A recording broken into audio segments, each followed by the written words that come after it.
Hello, everybody. Good morning. This is your host, Jordan Tremaine, and welcome to the Perspective Podcast, where we explore new thoughts, connect ideas, and offer perspectives that may change the way you think about a thing or two.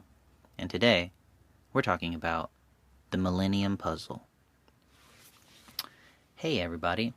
So, today we are going to continue building on a concept that I think is really interesting. And it started out as an episode that I called Puzzle Pieces, and then there was another second episode called Virtual Puzzle Pieces, and now we are going to talk about this thing called the Millennium Puzzle.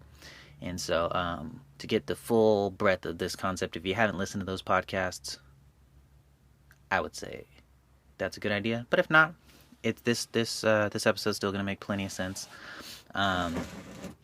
And if you don't know, the Millennium Puzzle is a reference to a show called Yu-Gi-Oh!, which was a very popular card game back when I was a kid. And the Millennium Puzzle was this necklace that the main character Yugi wore. And, crazy Egyptian fake mythology storyline aside, because the Yu-Gi-Oh! Story is actually pretty crazy if you look at it. The Millennium Puzzle was it was this power to channel this identity of this ancient pharaoh guy, but you needed to put this puzzle together, and it ended up being the pendant on this necklace. And what I'm getting at is, in the term of puzzle pieces, or in the vein of puzzle pieces that we're talking about throughout this series, by putting together a complicated puzzle, we can find something beautiful. And I think it was kind of a funny, interesting title because, number one, when Yugi in the show finally puts together the Millennium Puzzle, he gets this alter ego, or this spirit of this old pharaoh that was locked in the pendant or something like that. He gets access to it, and it takes over his body sometimes, and he can talk to it, but nobody else can see it, kind of thing. And I thought that was interesting in terms of this with virtual puzzle pieces. So if you were a fan of the Yu-Gi-Oh! Show, talk about getting deep with the concepts right now, but ow. And then also I think it's interesting that in the vein of that show, the Millennium Pendant was never meant to be a puzzle, but it got dropped and it got broken and it became a puzzle. And so I think that's kind of an interesting concept in terms of how it wasn't what it was intended to be, but it ended up being something else as it progressed over time and gained its own history. And that's kind of shout out to that podcast episode I did on depth inversion. Again, I think a lot of this makes more sense if you were a Yu-Gi-Oh! Fan. If not, that might be a little bit too deep, but I'm going to move on. So, the idea of this series started with puzzle pieces, and I think you don't really choose who you like or who you're attracted to. And this can be romantically, this could be friendships, this could be just any type of connections. I think you don't choose who you want to connect with. You choose who you are. You have experiences, you have perspectives, you make decisions, and it's you start out this square of wood, and through your experience and what you learn and all the stuff that happens to you and your decisions and stuff like that, it's you're working on this wood and you're filing it down, and it's turning more and more into a puzzle piece. And as it becomes more of a puzzle piece, everybody else is doing that as they're growing older and getting more experiences and stuff. And then when you run into people in your life, it's depending on which side of the puzzle piece you show them and which side of the puzzle piece they show you. Because, sometimes you're at work, so you show your professional side. Sometimes you're at a party, you show your laid-back side. Sometimes you're a family, you show your intimate side. So you have different sides of your puzzle piece. You show different people at different times. Depending on how you've worked on that side, how you show it to them, and if they show you the right side at the right time, your pieces can fit or they don't fit. And that's kind of the definition of, are you connecting? Am I attracted to you? Can I stay with you? Is this a good fit? And sometimes it's not a good fit because the other person is too young or too old, so their piece is not worked on enough yet, or it's worked on too much relative to yours, so it doesn't match up. Sometimes it's just a different piece. Sometimes they showed you the wrong side, or you showed them the wrong side, and if you would have known this about that person, like if they would have like showed you this other side, oh man, it would have been such a good fit, but I didn't know that, so I acted differently, and it didn't work out. And sometimes it fits really well, but if you think about a puzzle, not only do puzzles have different like contours and shapes on each of their sides, but there's a picture on the top. And so even if the pieces fit together well, maybe the picture on top didn't make any sense. And that's why like we get into the relationships that feel really good, or connections with friends that feel really good, but they're not going anywhere. They don't make any sense. They're difficult to uphold, but they click really well. Maybe that's the issue, that the picture on top didn't work out. And then with virtual puzzle pieces, there's this idea where the wooden puzzle piece that you're whittling down and everybody's whittling down to like fit together, that's you. That's the real who you actually are. But then like because of like social media, because of like outside pressures, because you want to be accepted by people, and because you don't know who you are, and you got to figure out all that stuff, you also create all these fake versions of yourself to please other people, to please yourself, to like, deal with your insecurities and stuff like that. I think everybody does that. I do that. And it's kind of like you create this Instagram version of yourself for different reasons. And this is like the virtual puzzle piece. So you have your real puzzle piece and you have the virtual puzzle piece. And it's about managing those and then realizing that everybody else has those. So you may be trying to show someone this real piece side of your puzzle piece, and you may be trying to link up with them and it's a really good fit and whatnot.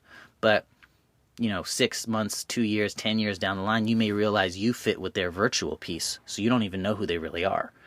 So that's kind of an interesting thing. And if you want more of that, you can go back and listen to the earlier episodes on puzzle pieces and virtual puzzle pieces. But that's kind of like the spin up to what I'm going to talk about right now, which is the Millennium Puzzle.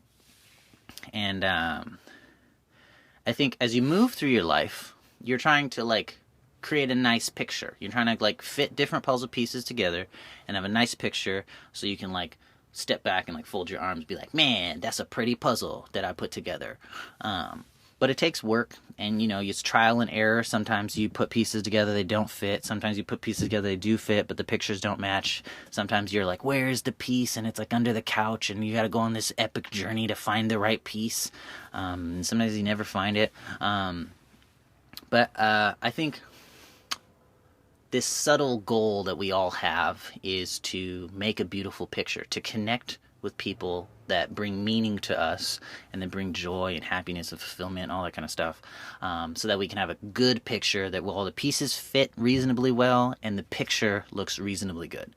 But I think what's interesting is because we meet people in our lives of all different ages and all different stages of life, the connections that we make early in our life might be later in, like, so I might be 20 when I make a connection with Bob, and Bob might be 40. He's later in his life, I'm earlier in my life. And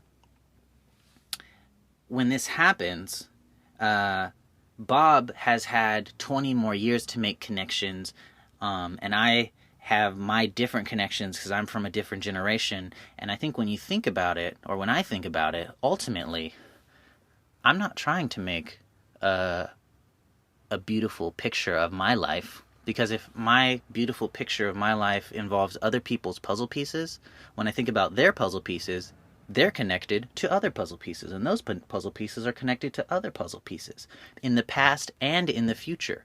And it's not necessarily that I'm trying to make a puzzle of my life. It's that I'm trying to integrate my puzzle piece beautifully into the puzzle of humanity. Because Bob, who's 20 years older than me, might be connected to Cindy, who's 20 years older than him, and Cindy might be connected to Jeff, that's 20 years older than her, and so on and so on and so on. And most, like, you go far enough and most of those people are dead, but they're still connected if you look at the puzzle the right way, and it becomes this, like, flowing picture of the way humanity fits with itself over time. And I think initially we're all trying to make our own puzzle, but as we make our own puzzle more and more and more, shout out to that podcast I did on depth inversions, we learned that it's not our picture, it's the picture of humanity that we're trying to fit into. And not necessarily I'm trying to shape myself so I fit in well, but I'm trying to shape myself to be who I am and then find out where that fits well within the current open edges of the puzzle of humanity.